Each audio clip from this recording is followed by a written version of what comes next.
बाद बच्चों, आज हम पुस्तक वसंत का दूसरा पाठ जो है बचपन, उसका सार करते हुए इसकी दोहराई करेंगे और इसके साथ ही हम तीसरा पाठ भी साथ में करेंगे। सबसे पहले हम कर रहे हैं बचपन का सार, जिनकी लेखिका हैं कृष्णा सौबती जी, और ये उनका एक संस्मरण है। मैं आपको पहले भी बता चुकी हूँ कि संस्मरण क्या होता है।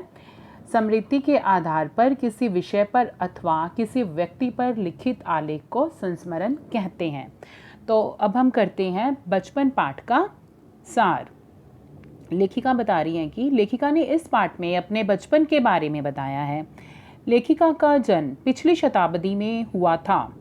अभी लेखिका की उम्र दादी या नानी जितनी होगी। बचपन से लेकर अब तक उनके पहनावे में बहुत परिवर्तन आए।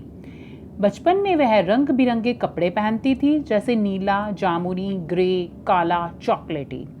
परंतु अब वह सफ़ेद रंग के कपड़े पहनती हैं, यानी कि बचपन से लेकर अब तक उनके पहनावे में, उनके कपड़ों में परिवर्तन आ चुके हैं। पहले वे फ्रॉक, निकर, वॉकर, स्कर्ट, लहंगे, गरारे पहनती थी, लेकिन अब चूड़ीदार और घेरदार कुर्ते पहनती हैं। बचपन के कुछ फ्रॉक अभी भी उन्हें याद हैं। उन्हें अपने मोजे और स्टॉकिंग भी याद हैं। स्टॉकिंग होता है जुराबें। उन्हें अपने मोजे खुद धोने पड़ते थे। हर रविवार को अपने जूतों पर पॉलिश करनी होती थी। उन्हें नए जूतों से ज़्यादा पुराने जूते पहनना पसंद था, क्योंकि नए जूते पहनने से पैरों में छाले हो जाते थे। आज भी उन्हें बूट पॉलिश करना पसंद है। हर शनिवार को उन्हें सेहत ठीक रखने के लिए ऑलिव ऑयल या कैस्टर ऑयल पीना पड़ता था।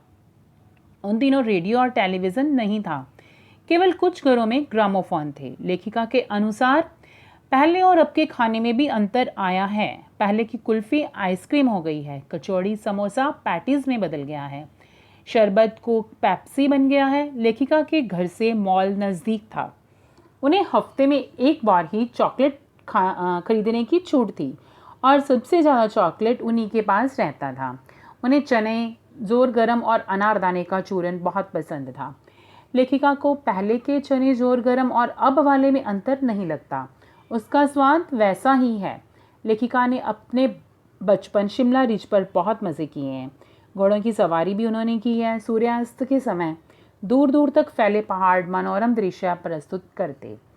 चर्च की बजती घंटियाँ को संगीत सुनकर लगता प्रभु ईश कुछ कह रहे हों।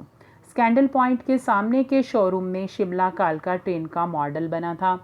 पिछली सदी हवाई जहाज़ कभी कभी देखने को मिल जाते थे। हवाई जहाज़ देखकर ऐसा लगता था जैसे कोई भारी भरकम पक्षी पंख फैलाकर तेज़ गति से उड़ा रहा हो। गाड़ी के मॉडल वाली दुकान के साथ एक और दुकान थी, जहाँ से लेखिका ने अपना पहला चश्मा बनवाया था। वहाँ के डॉक्टर अंग्रेज़ थे। शुरू शुरू में चश्मा लगाना उन्हें अटपटा लगता था। डॉक्टर ने आश्वासन दिया, यानी कि उन्हें भरोसा दिया था कि कुछ दिनों में उनका चश्मा जो है उतर जाएगा, परंतु आज तक वह नहीं उतरा। इसकी जिम्मेदार लेखिका खुद है। वह दिन की रोशनी में नहीं पढ़कर रात में टेबल लैंप के सामने पढ़ती। जब पहली बार उन्होंने चश्मा लगाया था, तब उनके भाई उन्हें चिढ़ाते थे, उनकी सूरत लंगूर जैसी लग रही है। धीरे धीरे चश्मा लेखिका से घुल मिल गया।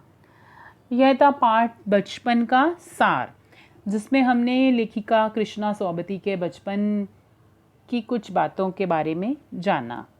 और अब हम करेंगे तीसरा पाठ, नादान दोस्त का सारांश, जिसके लेखक हैं मुंशी प्रेमचंद जी। तो अब हम कर रहे हैं नादान दोस्त का सारांश। इसका सार है, केशव और श्यामा दोनों भाई बहन थे। उनके घर के कॉर्निस पर चिड़िया ने अंडे दिए थे। दोनों भाई हर दिन चिड़िया को वहाँ आते जाते देखा करते। उनको देखने में वे लोग इतने मग्न हो जाते कि उन्हें अपने खाने पीने का भी ध्यान नहीं रहता। अंडों को देखकर बच्चों के मन में कई प्रकार के सवाल उठते, जैसे कब बड़े होंगे, किस रंग के होंगे, बच्चे किस तरह निकलेंगे। पिता पढ़ने लिखने में तो माँ घर के काम में व्यस्त रहते थे, इसलिए उन बातों का जवाब देने वाला कोई नहीं था। दोनों आपस में ही सवाल जवाब करके दिल को तसल्ली दे लेते। इस तरह से 3-4 दिन गुजर गए। दोनों बच्चे चिड़िया के बच्चों के लिए परेशान थे। उन्हें लग रहा था कि कहीं अंडों से निकलने वाले बच्चे भूख प्यास से ना मर जाएं। उन्हें बचाने के लिए उन्होंने खाने के लिए चावल के दानों का और पीने के लिए पानी का इंतज़ाम किया। छाया के लिए कूड़े की बाल्टी और अंडों के नीचे कपड़े की मुलायम गद्दी बनाकर रखी। गर्मी के दिनों में जब पिता दफ्तर गए हुए थे और अम्मा सो रही थी, तब बच्चों ने इंतज़ाम किए हुए सामान द्वारा अंडों की हिफाजत करने की सोची। जैसे ही केशव ने अंडों को हाथ लगाया, दोनों चिड़ियाँ उड़ गई।